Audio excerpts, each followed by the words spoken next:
À 3 rues de là, la grande poste du Louvre. Ici aussi, un énorme changement s'annonce. La Poste a décidé de reconvertir le bâtiment et l'édifice va être transformé. Boutiques, hôtels haut de gamme, bureaux, logements, commissariats. Un vrai bouleversement, même si un bureau de poste demeure, qui reste pour l'heure le seul ouvert 23 heures sur 24. Qui n'est pas venu à minuit moins 2 minutes recevoir le tampon faisant foi pour poster évidemment quelques taxes diverses et variées ou documents officiels. Bon.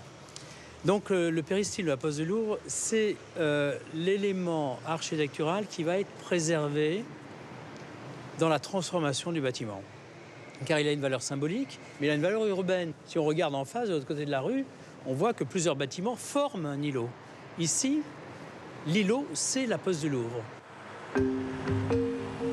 Historiquement, en 1887, la Poste du Louvre est un exemple unique qui centralise en un même lieu affranchissement, distribution, télégraphe, téléphone, transport de fonds, guichet, tri sur 35 000 mètres carrés. Une véritable usine de service public dans un monument républicain. L'idée d'usine-monument, c'était la seule façon, si je puis dire, de faire entrer l'usine dans la ville et que ça soit acceptable par Haussmann. Aujourd'hui, le projet, c'est de conserver le tri postal, mais c'est aussi que la ville rentre à l'intérieur.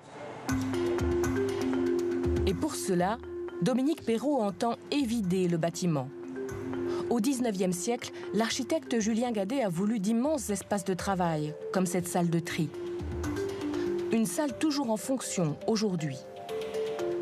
Aucune cloison, aucun mur. La grande nef métallique permet cette prouesse architecturale. Un décor qui devrait céder la place aux projets immobiliers de la Poste. Demain, la Poste ne devrait plus occuper que 21% du bâtiment. Les commerces, plus de 60%. Et l'hôtel bénéficie en outre d'une vue imprenable.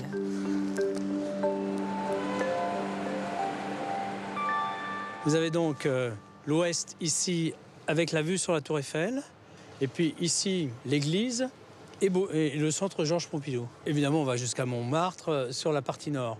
Donc on a une vue à 360 degrés sur tout Paris, à une hauteur que je trouve très belle parce qu'on est encore un peu dans les toits de Paris.